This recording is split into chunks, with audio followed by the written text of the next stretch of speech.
It was a cold winter night, and I was driving through a stretch of nearly abandoned highway, with only the faint hum of my car engine to keep me company.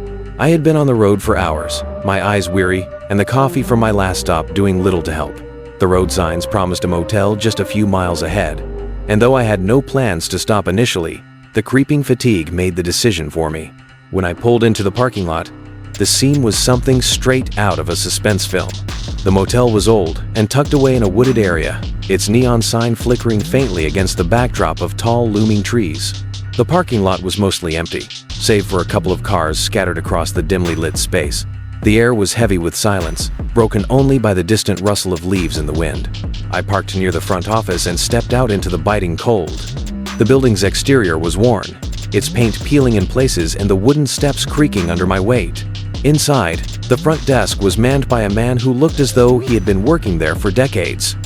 His eyes, sunken and shadowed, followed my movements as I approached. "Just one night," I said, trying to keep my voice steady. He nodded slowly, sliding a pen and a worn registry book across the counter. The transaction was brief, and within minutes, I had a key to room 7, one of the rooms at the far end of the property. As I walked back to my car to retrieve my things, I couldn't shake the feeling that I was being watched. Turning back toward the office, I saw the man's silhouette behind the blinds, motionless as he stared in my direction. I brushed it off, chalking it up to nerves and exhaustion, and headed toward my room. The corridor leading to room 7 was dimly lit, the lights flickering sporadically. The faint smell of damp wood lingered in the air, adding to the unsettling atmosphere. My room was at the end of the hall, and as I fumbled with the key, I thought I heard the sound of footsteps behind me. I turned quickly, but the hallway was empty. Once inside, I locked the door and surveyed the room. It was as basic as motels come.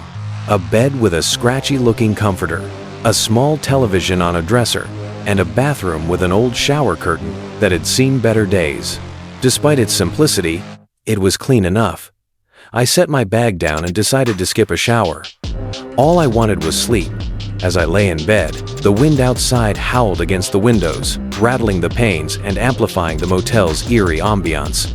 I tried to focus on the low hum of the heater, letting it lull me to sleep. But just as I was about to drift off, a faint sound broke through the silence. It was the unmistakable sound of a door handle being tried. My heart stopped, and I lay frozen in the bed.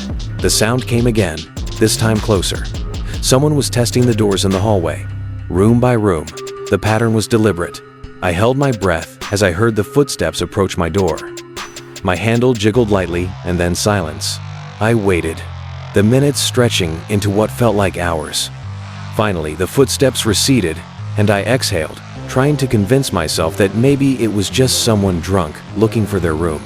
But the unease lingered. The next morning, sunlight streaming through the thin curtains did little to shake the feeling of dread that had settled over me. I packed my bag quickly, eager to leave the motel behind. As I returned the key to the front desk, the man from the night before was nowhere to be seen. In his place was a woman, her demeanor far more pleasant. "Good morning," she greeted me with a smile. "How was your stay?" I hesitated.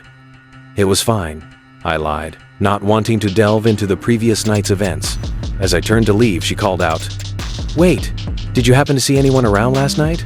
Her question stopped me in my tracks. "Why?" I asked, my stomach nodding.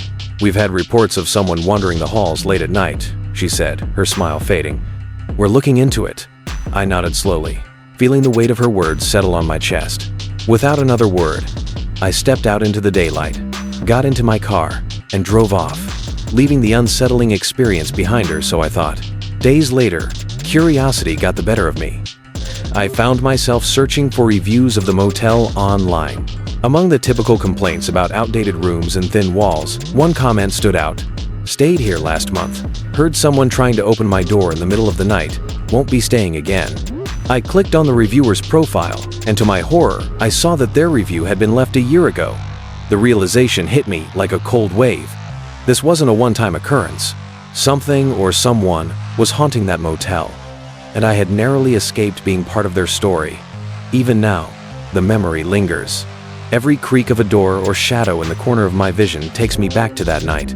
And though I've stayed in countless motels since, I've never been able to shake the feeling that somewhere out there, in the dead of night, someone is still testing the doors.